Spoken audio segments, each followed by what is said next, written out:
बाबा बोले, मीठे बच्चे, एक बाप ही है जिसकी अपरम अपार महिमा है। बाप जैसी महिमा और किसी की भी हो नहीं सकती।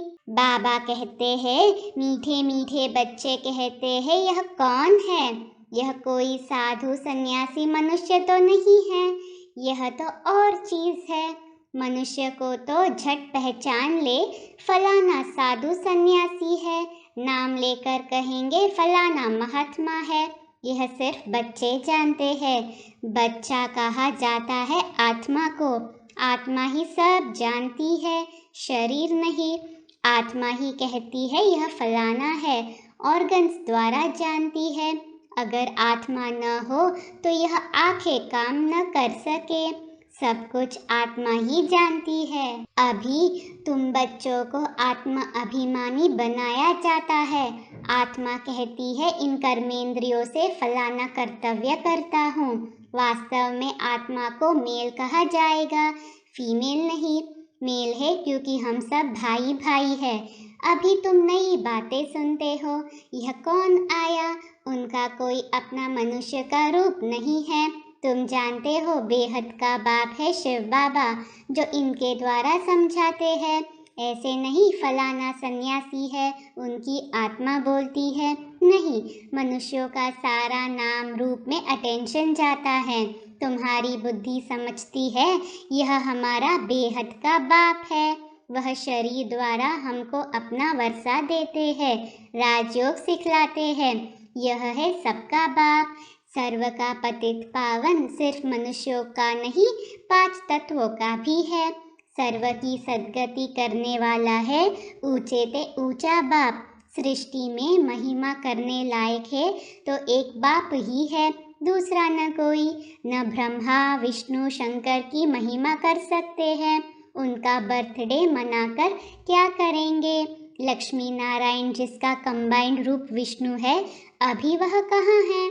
लक्ष्मी नारायण पुनर्जन्म लेते लेते अभी अंतिम जन्म में है। फिर शिव बाबा लायक बना रहे हैं। सर्व का सद्गति दाता वह एक ही है, महिमा भी एक की है। उस पतित पावन बिगर देखो सृष्टि का क्या हाल हो गया है। कृष्ण के भक्तों से पूछो राधे कृष्ण कहाँ है, तो कहेंगे सर्वव्यापी है। राधे के पुजारी कहेंगे राधे ही राधे है। हनुमान के पुजारी कहेंगे जिधर देखो हनुमान ही हनुमान।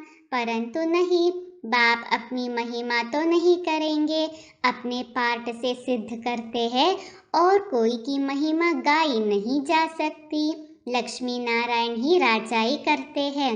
छोटेपन में राधे कृष्ण है, वह तो है प्रारब्ध, तो उनकी महिमा क्या करेंगे? ब्रह्मा की भी महिमा नहीं, विष्णु की भी कोई महिमा नहीं। महिमा तो एक की ही है, उनको ही पतित पावन कहा जाता है। अभी तुम बच्चे जानते हो कि विष्णु कौन है। विष्णु को स्वदर्शन चक्र सूक्ष्म वतन में क्यों दिखाया है? मनुष्य को तो जास्ती भुजा होती नहीं, सूक्ष्म वतन में भी 4 भुजा दिखाई है, प्रवृत्ति मार्ग को सिद्ध करने के लिए। बाप कहते हैं मीठे बच्चे, अब तुम जान गए हो 84 जन्म हम कैसे लेते हैं। तुम्हारा गृहस्थ व्यवहार पवित्र था, मंदिरों में जाकर गाते हैं ना सर्वगुण संपन्न तुम माता पिता। अब यह महिमा फिर रॉन्ग हो जाती है। यह महिमा है सिर्फ एक की, देवताओं की नहीं है। जो कुछ महिमा है सो एक की, वह है परम पिता, परम आत्मा, परम बाप, परम टीचर, परम सद्गुरु अकाल कहते हैं ना, उनको याद करते हैं, वही अकाल मूर्त है। शिव बाबा को बेल पर दिखाते हैं, वह फिर अकाल तख्त दिखाते हैं। अब यह तो कोई को पता नहीं है शिव बाबा क्या है। मंदिर में जो रखते हैं वह उनका अंश है, वह तो है ज्ञान सागर पतित पावन। उनको तो मनुष्य का तन चाहिए ना। तुम बच्चे जानते हो कि उनका तख्त यह ब्रह्मा ही है। धर्म स्थापकों की क्या महिमा है? वह तो सिर्फ आकर धर्म स्थापन करते हैं, वह कोई जीवन मुक्ति नहीं देते। मनुष्य कहते हैं मोक्ष मिले, फिर आए ही नहीं। वह धर्म स्थापक तो अपने धर्म वालों को नीचे ले आने के निमित्त बनते हैं। उनको तो आकर अपना धर्म स्थापन करना है, ड्रामा का पार्ट है। जो भी आते हैं उनको पुनर्जन्म लेना ही है। यह तो स्थापना बाप करते हैं। वह सबका पतित पावन है और कोई पावन नहीं बनाते हैं। वह तो आते हैं अपना अपना पाठ बजाते हैं। सतो रजो तमो में आना ही है। उन्होंने धर्म स्थापन किया, बस। जो शिक्षा दी फिर उसके शास्त्र बने। जो धर्म स्थापन करते हैं उनको फिर पालना जरूर करनी है। वापिस कोई जाता नहीं। सभी इस समय भिन्न भिन्न नाम रूप में यह पतित दुनिया में है। पहले नंबर में लक्ष्मी नारायण देखो, वह भी अब यहाँ है। प्रजापिता ब्रह्मा द्वारा ब्राह्मण रचते हैं, फिर यह जाकर राधे कृष्ण बनेंगे। जब तक शिव बाबा न आए तब तक कोई पावन बन न सके। बलिहारी उस एक की है, उनकी ही महिमा है। कहते भी है शिवाय नमः। तुम माता पिता सब याद करते हैं, सबसे जास्ती महिमा उस बाप की ही है। पुकारते भी है ओ गॉड फादर, बाप को ही पुकारते हैं। यह नाटक बना हुआ है। जब सृष्टि पुरानी होती है तब बाप आते हैं। मूल वतन, सूक्ष्म वतन, स्थूल वतन, तीनों लोगों का ज्ञान देते हैं। ज्ञान एक ही बार मिलता है, उनको ज्ञान का सागर कहा जाता है। बाकी यह सूर्य, चांद आदि तो बेहद मांडवे की रोशनी देने वाली बत्तियां है। वह रात वह दिन, यह मांडवे की बत्तियां है। ऐसे नहीं कि सूर्य देवता नमः कहेंगे, नहीं। देवताएं तो ब्रह्मा विष्णु शंकर है।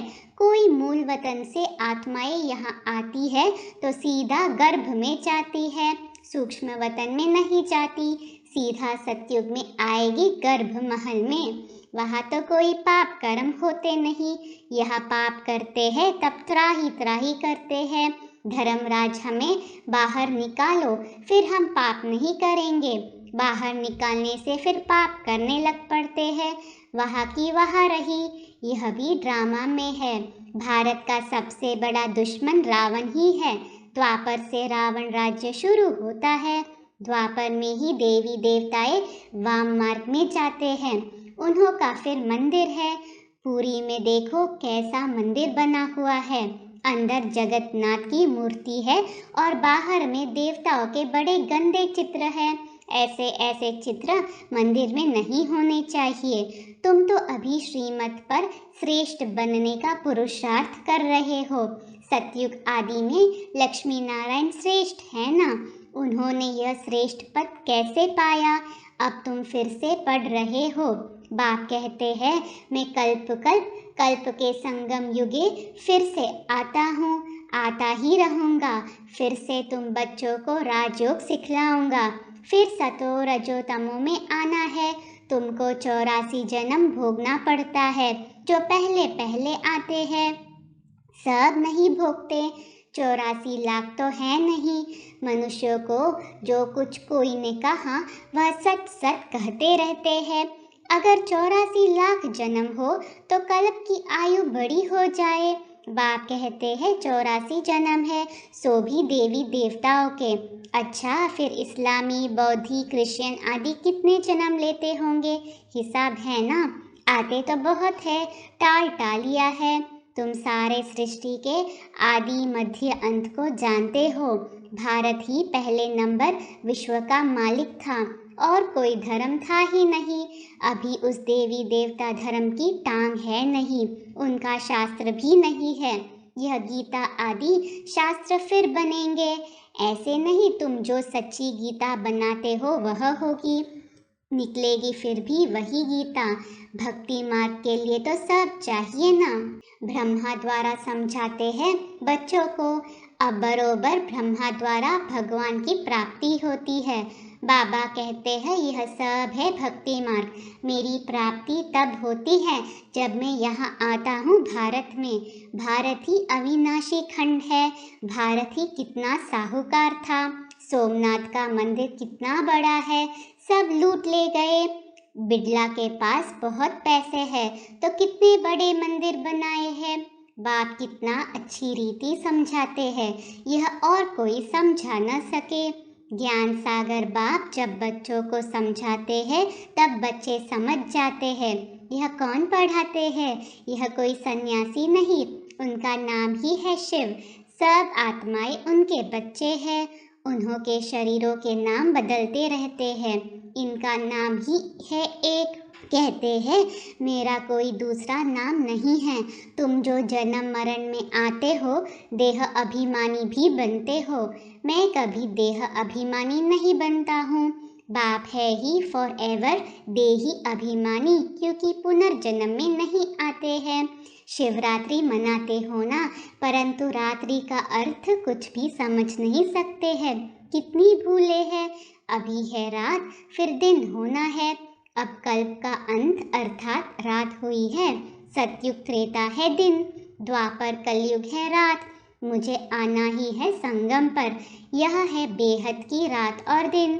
भगवानुवाच समझाते हो यह वेला मुख्य है, परंतु शिव बाबा की वेला नहीं ले सकते।